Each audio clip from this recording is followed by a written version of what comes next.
La tela almidonada me golpeó la cara antes de que pudiera levantar las manos. Olía a lavandería industrial y a desprecio barato. No era una invitación, era una sentencia. Cayó al suelo, a mis pies, levantando una pequeña nube de polvo que bailó un instante bajo el sol inclemente de Guadalajara. «Póntelo», dijo Julián. Su voz no tembló. Eso fue lo que más me dolió. No hubo duda, ni un ápice de vergüenza en su garganta. Levanté la vista. Mi hijo, el novio, enfundado en un traje de lino italiano que costaba más de lo que un obrero gana en 2 años, me miraba desde arriba. A su lado, el arco de flores blancas que yo mismo había diseñado esa mañana parecía ahora una boca burlona. «¿Qué es esto?», pregunté. Mi voz salió ronca, como el sonido de una pala arrastrándose por grava seca. «Tu uniforme», respondió él, ajustándose los gemelos de oro. Evitaba mis ojos, miraba mis botas, manchadas de la tierra roja de la hacienda. «Si te vas a quedar en mi boda, será sirviendo mesas. No quiero que nadie sepa quién eres, no con esas manos». Bajé la mirada hacia mis manos. Estaban agrietadas, sí. Las uñas tenían ese borde oscuro perpetuo que ni el jabón más fuerte puede borrar, el tatuaje de 50 años trabajando el suelo. Eran manos que sabían coaxiar a una orquídea para que floreciera en invierno y sabían arrancar una raíz podrida sin dañar al árbol madre. Eran las manos que habían pagado ese traje de lino. «Julián», susurré. El calor del mediodía me oprimía el pecho, un peso físico, asfixiante. «Soy tu padre». «Eres el jardinero», me cortó, frío, seco, como una rama muerta que cae en invierno. «O te pones el chaleco y sirves el champán, o te largas. Tú eliges, viejo». Se dio la media vuelta y se alejó hacia la carpa principal, donde la música comenzaba a sonar. Lo vi irse y sentí algo romperse dentro de mí. No fue el corazón, como dicen los poetas. El corazón es un músculo resistente, aguanta golpes. Lo que se rompió fue algo más antiguo, más profundo. Fue la esperanza. Esa raíz ciega y terca que los padres mantenemos viva incluso cuando la tierra se ha vuelto estéril. Me agaché para recoger el uniforme del suelo. 4 horas antes, el mundo parecía distinto, o tal vez yo era el ciego. El sol de la mañana bañaba la hacienda La Esmeralda con una luz dorada y líquida. El aire olía a pasto recién cortado y a jazmín, ese perfume dulce y pesado que siempre me recordaba a mi difunta esposa Elena. Yo estaba arrodillado junto al sendero principal, con mis viejas tijeras de podar en la mano. Chas, chas, chas. El sonido era rítmico, hipnótico. Cada corte era una decisión. Esto vive, esto se va. La jardinería no es un acto de crueldad, es un acto de claridad. Si dejas que todo crezca sin control, la maleza asfixia a la rosa. «Buenos días». Don Anselmo, me saludó uno de los meseros contratados, pasando con una bandeja de copas vacías, dejando todo listo para el patrón. Me detuve y me sequé el sudor de la frente con el dorso de la mano. «Algo así, mijo», respondí con una media sonrisa. «El patrón es exigente con las rosas». El chico rió y siguió su camino. No sabía que el patrón estaba arrodillado frente a él, con los pantalones manchados de lodo. Nadie lo sabía. Para el mundo, para los invitados que llegarían en unas horas, yo era Anselmo, el viejo jardinero que vivía en la casita de madera al borde de la propiedad. Nadie sabía que La Esmeralda era mía, que cada hectárea, desde los establos hasta el salón de cristal, estaba a mi nombre, que la empresa de paisajismo que proveía plantas a los hoteles más lujosos de Cancún y Los Cabos había nacido de estas mismas manos sucias. Había mantenido mi nombre fuera de los reflectores, viviendo con sencillez, dejando que Julián creyera que su vida de lujos venía de inversiones familiares abstractas, no del sudor de un viejo que olía a abono. Quería que él construyera su propio carácter, pero me equivoqué. Uno no puede regar una piedra y esperar que dé frutos. Dejé las tijeras en el suelo y caminé hacia el invernadero privado. Allí estaba mi regalo de bodas, la orquídea negra. No era negra del todo, por supuesto. Era de un púrpura tan profundo que absorbía la luz, aterciopelada, misteriosa. Me había tomado 7 años lograr ese híbrido, 7 años de paciencia, de controlar la humedad, la luz, la temperatura. Era única en el mundo. Valía, en el mercado de coleccionistas, más que el coche deportivo que Julián conducía. Pero el valor no era el dinero. El valor era el tiempo. La tomé entre mis manos con la delicadeza con la que se carga a un recién nacido. «Hoy es el día», pequeña, murmuré. Al salir del invernadero, el cielo comenzó a oscurecerse. Nubes grises se amontonaban en el horizonte, pesadas, preñadas de tormenta. El aire se volvió estático, erizando los vellos de mis brazos. En el campo sabemos leer estas señales. Cuando el cielo se calla de repente, es porque se prepara para gritar. Fue entonces cuando los vi. Julián y Valeria, su prometida, discutían acaloradamente cerca de la bodega de herramientas.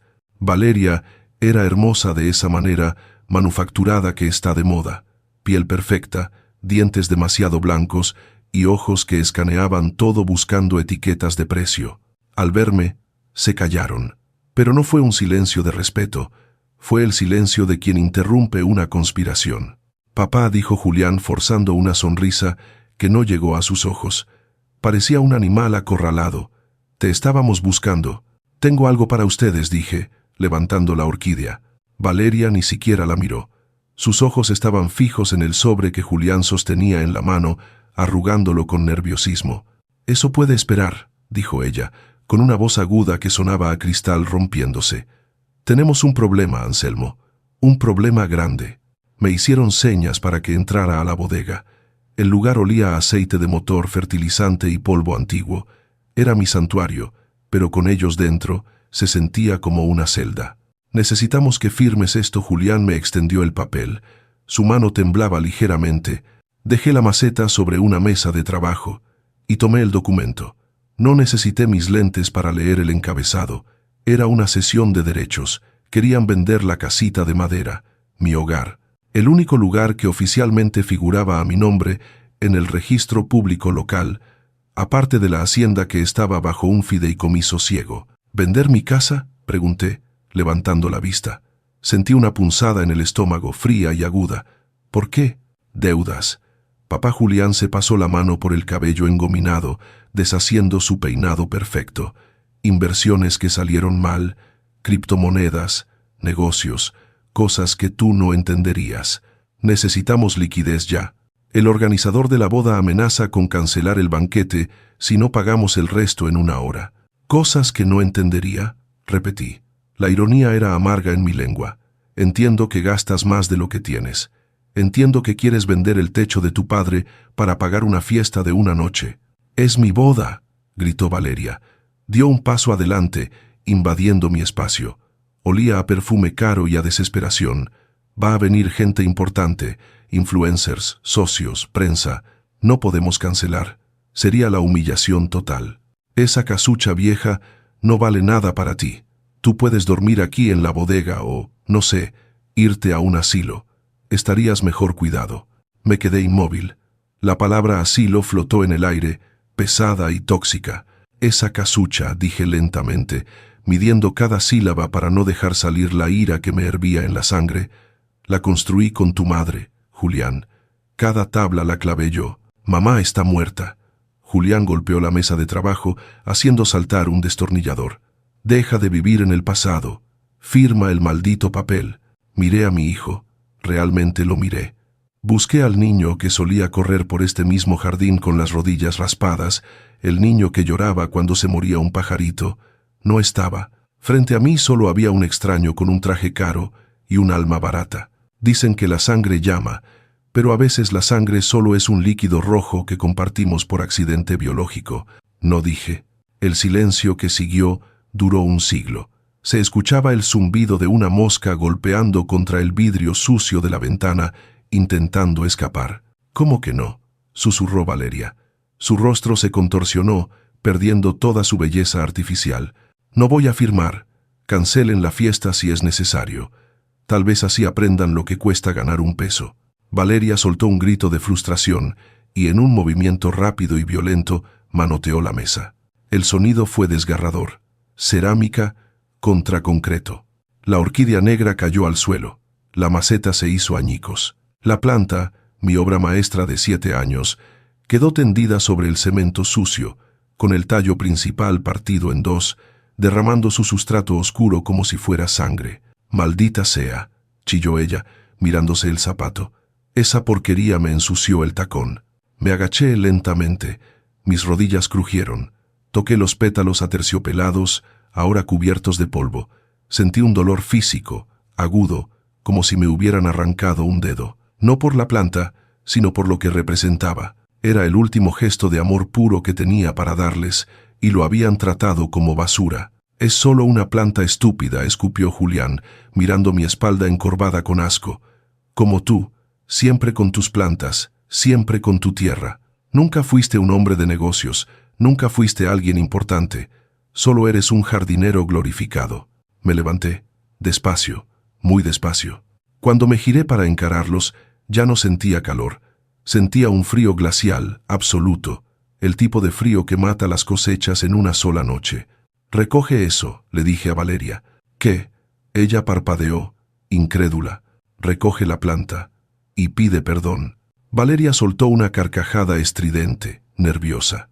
«Estás demente, viejo. Yo no toco tierra, y menos para pedirle perdón a un hierbajo. Julián, haz algo». Julián me miró, y por un segundo vi duda en sus ojos, pero el miedo a su mujer y a la humillación social fue más fuerte. Su rostro se endureció. Caminó hacia el rincón donde colgaban los uniformes de repuesto para el personal eventual. Arrancó uno de la percha con furia. «Tú te lo buscaste», dijo, y entonces me lo tiró a la cara. Volví al presente. El uniforme yacía a mis pies bajo el sol abrasador. «Tú eliges», repitió Julián, señalando la salida de servicio con un dedo imperioso. «O te pones eso y te ganas tu lugar aquí, o te vas y te olvidas de que tienes un hijo. Y si te quedas, ni se te ocurra hablarme. Para ti, hoy soy el señor Julián». Valeria me miró con una mueca de triunfo, limpiándose la mancha invisible de su zapato. «Y lávate esas manos», añadió ella con desdén. «Me da asco solo de verlas. Parecen garras».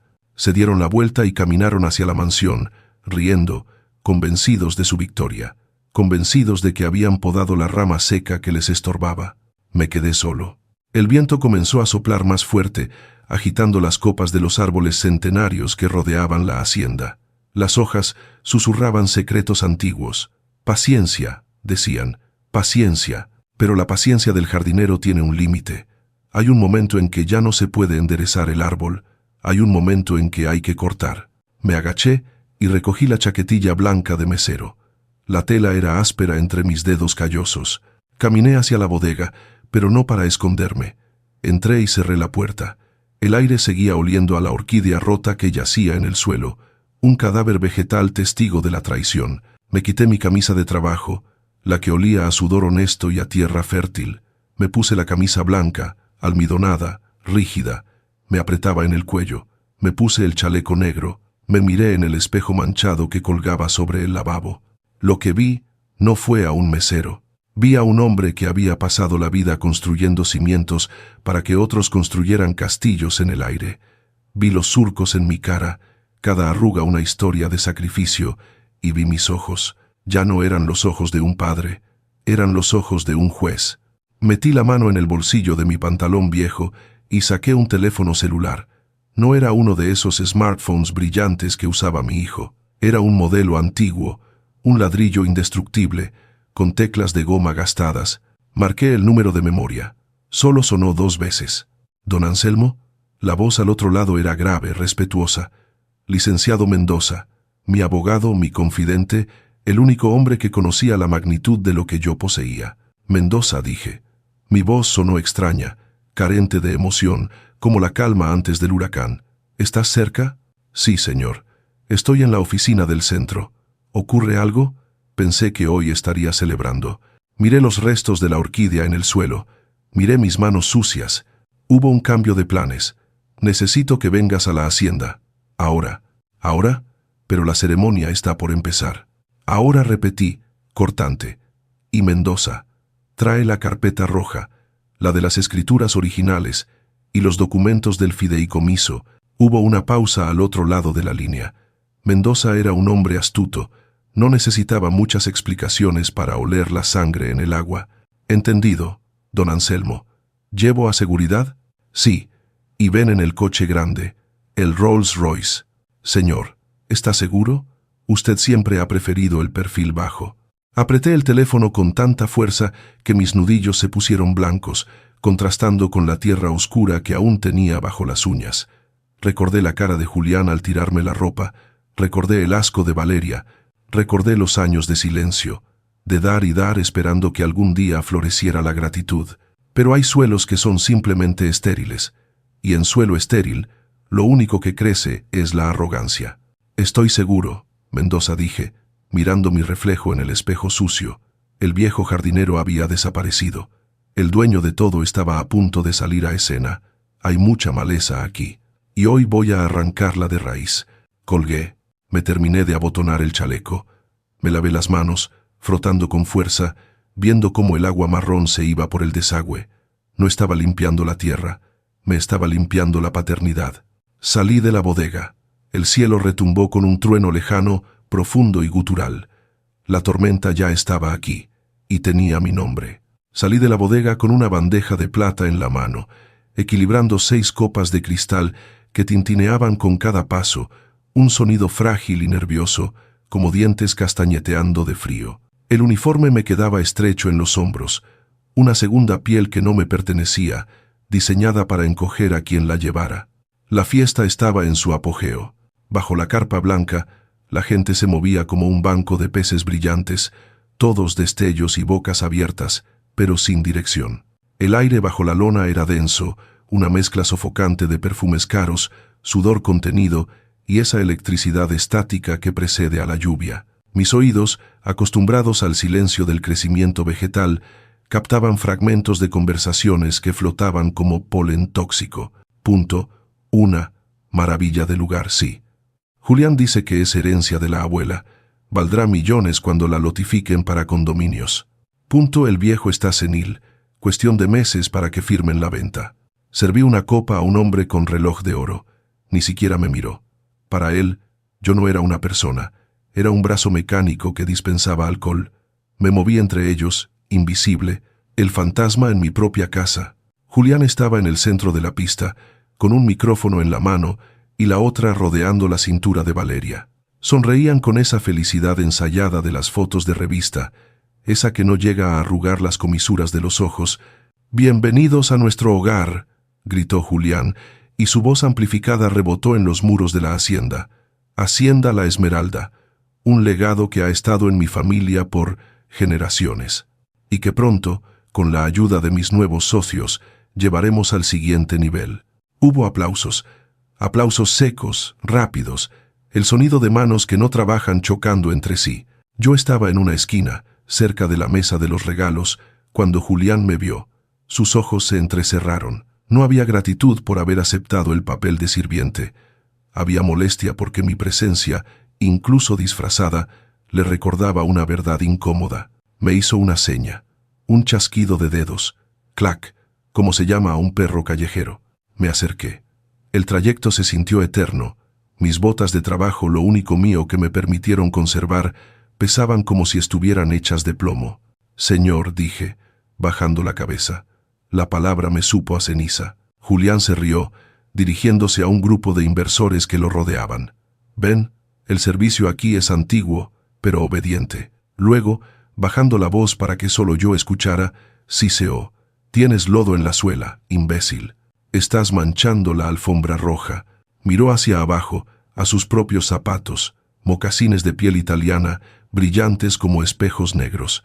Había una pequeña salpicadura de champán en la punta del derecho, una mancha minúscula, insignificante. Pero para un hombre que vive de apariencias, una mancha es una grieta en la armadura. «Límpialo», ordenó. El mundo se detuvo. La música de fondo, un jazz suave y genérico, pareció desvanecerse. «¿Cómo?», pregunté. «Que lo limpies. Ahora», señaló su zapato con un gesto imperioso, «delante de mis socios, para que vean que aquí cuidamos los detalles. Agáchate». Miré a mi hijo. Busqué, por última vez, algún rastro de humanidad, algo, pero solo vi el reflejo distorsionado de mi propia cara en sus zapatos caros. Vi a un hombre que había olvidado que los árboles más altos son los que tienen las raíces más profundas en la tierra sucia. Lento, dolorosamente lento. Mis rodillas, desgastadas por décadas de plantar semillas, tocaron el suelo. La humillación no es caliente, no quema, es fría, Es un hielo que te entra por la nuca y te congela la columna vertebral. Saqué el paño de servicio de mi bolsillo. Eso es, dijo Valeria desde arriba, con una risita nerviosa. Que se gane el pan. Mi mano, esa mano sucia y callosa, frotó el cuero. Frota, frota. El movimiento era el mismo que usaba para limpiar las hojas de mis orquídeas, con cuidado, con dedicación, pero aquí no estaba cuidando vida. Estaba puliendo ego. Listo, patrón, dije, levantándome. Mis articulaciones crujieron, un sonido seco como rama partida. Julián asintió, satisfecho, sin darme las gracias. Se giró hacia sus amigos. Como les decía, la demolición de la casa vieja comenzará la próxima semana para dar paso a la piscina infinita. En ese momento el cielo se abrió, pero no fue lluvia lo que cayó, fue un sonido. El rugido grave y potente de un motor de 12 cilindros. La grava del camino de entrada crujió bajo neumáticos pesados. Todos giraron la cabeza. Un Rolls-Royce Phantom, negro como la noche sin luna, avanzaba lentamente hacia la entrada de la carpa. No era un coche de alquiler. Era una bestia de poder, con la bandera de México ondeando discretamente en el parachoques delantero. El silencio cayó sobre la fiesta como una manta pesada. Incluso la banda dejó de tocar. ¿Quién es ese?, preguntó Valeria, sus ojos brillando con codicia instantánea. ¿Invitaste a algún político, Julián? No, no sé, balbuceó él, arreglándose la corbata. Quizás es el inversor de Monterrey. Rápido, sírvanle algo. El coche se detuvo. La puerta trasera se abrió y bajó un hombre. No era un político, ni un inversor llamativo. Era el licenciado Mendoza. Traje gris impecable, maletín de cuero bajo el brazo y una expresión de seriedad que podría detener un tren.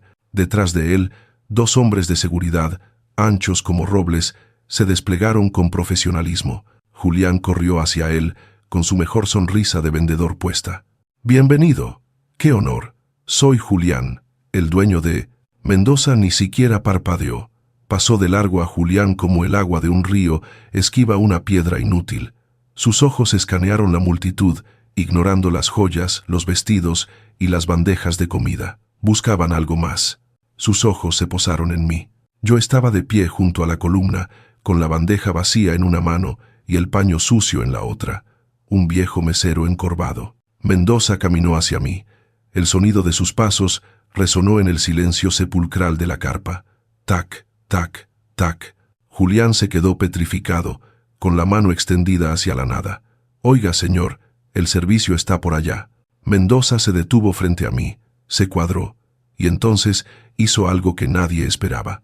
Se inclinó, una reverencia profunda, respetuosa, de esas que ya no se ven. Una reverencia ante el mesero sucio. «Don Anselmo», dijo Mendoza, con voz clara y potente. «Aquí están los documentos que solicitó.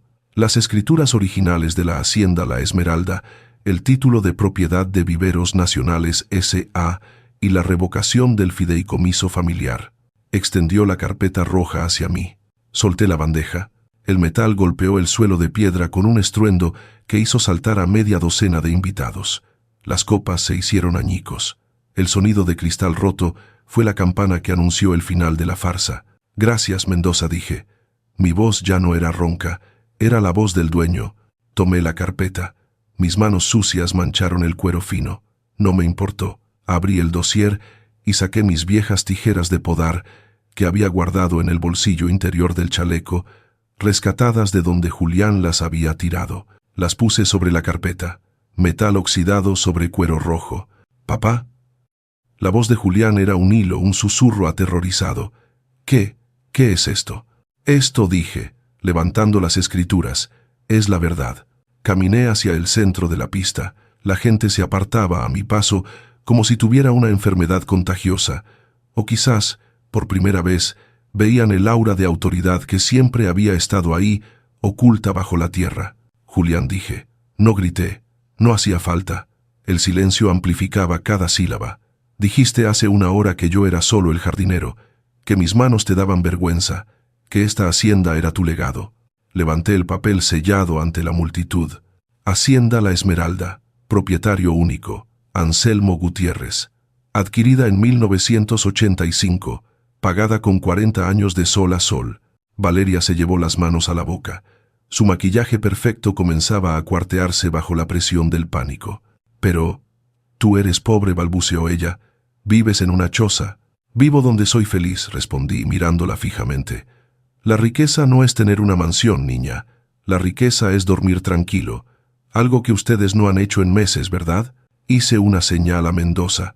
Él asintió y sacó otro papel. Informe de deuda, leyó Mendoza con tono notarial. Julián y Valeria Gutiérrez. Deuda acumulada, 5 millones de pesos. Hipotecas fraudulentas intentadas sobre propiedades ajenas. 3. Estado actual. Insolvencia total. El murmullo de la multitud se convirtió en un rugido. Los amigos de Julián empezaron a retroceder, sacando sus teléfonos, borrando fotos, distanciándose del cadáver social que acababa de caer frente a ellos. Papá, espera. Julián intentó acercarse, con las manos temblando. Podemos explicarlo. Todo era una sorpresa para ti. Queríamos multiplicar tu patrimonio. ¿Vendiéndome la casa? Lo corté. La pregunta fue un latigazo. Era temporal, gritó, desesperado, cayendo de rodillas. Sí, de rodillas, justo donde me había hecho arrodillar a mí minutos antes. Pero él no se arrodillaba por obligación, sino por miedo. Somos familia. La sangre llama, papá. No puedes hacernos esto frente a todos. Miré a mi hijo arrodillado. Recordé las veces que lo cargué en hombros para que alcanzara las manzanas más altas. Recordé enseñarle a andar en bicicleta. Y recordé su voz hace una hora. O te vas al asilo o sirves las mesas. El dolor en mi pecho era agudo, pero la claridad era absoluta. Tomé las tijeras de podar. El metal frío en mi mano me dio fuerza. ¿Sabes qué hace un jardinero cuando una rama está enferma, Julián? Pregunté suavemente. Él me miró, con los ojos llenos de lágrimas, pero no eran lágrimas de arrepentimiento, eran lágrimas de quien ve cómo se le escapa la herencia. La intenta curar, continué. Le pone abono, le da agua, la protege del sol. Yo hice eso contigo durante 30 años. Te di estudios, te di coches, te di una vida que yo nunca tuve. Cerré las tijeras en el aire. Chas. El sonido fue definitivo, pero cuando la rama empieza a pudrir el tronco, cuando la enfermedad amenaza con matar al árbol entero, bajé la mirada hacia él. No hay opción, se corta. No, gritó Valeria, corriendo hacia mí, agarrándome del brazo. Suegro, por favor, estamos embarazados. Bueno, lo estamos intentando. No nos deje en la calle. Me solté de su agarre con un movimiento brusco. Me sacudí la manga, como si me hubiera tocado un insecto. Mendoza, dije, haz los honores. Sí, don Anselmo. El abogado hizo una señal a los guardias de seguridad. Señores, por favor, escolten a estos intrusos fuera de la propiedad privada de mi cliente. Papá, soy tu hijo, aulló Julián mientras 2 hombres lo levantaban por las axilas. Sus zapatos italianos, esos que yo había limpiado, ahora arrastraban por la grava, ensuciándose sin remedio. Fuiste mi hijo, dije, y mi voz se quebró por primera y única vez. Ahora solo eres un hombre que necesita aprender a cultivar su propio jardín. Los arrastraron fuera. Los gritos de Valeria, insultando a todo el mundo, se fueron apagando a medida que los llevaban hacia el portón. La música no volvió. Los invitados, incómodos, empezaron a escabullirse hacia sus coches, como ratas abandonando un barco que, curiosamente, no se hundía, sino que acababa de ser rescatado por su capitán. Me quedé solo en medio de la carpa vacía. Mendoza se acercó discretamente. ¿Quiere que los llevemos a algún lugar, señor? No, dije, mirando hacia la entrada donde habían desaparecido. Que caminen. El camino es largo.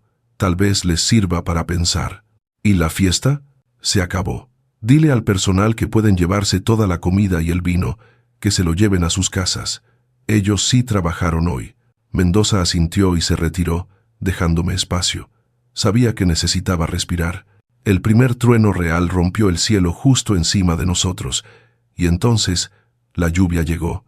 No fue una llovizna tímida, fue un diluvio tropical, denso, pesado, violento. El agua golpeaba la lona de la carpa como 1000 tambores.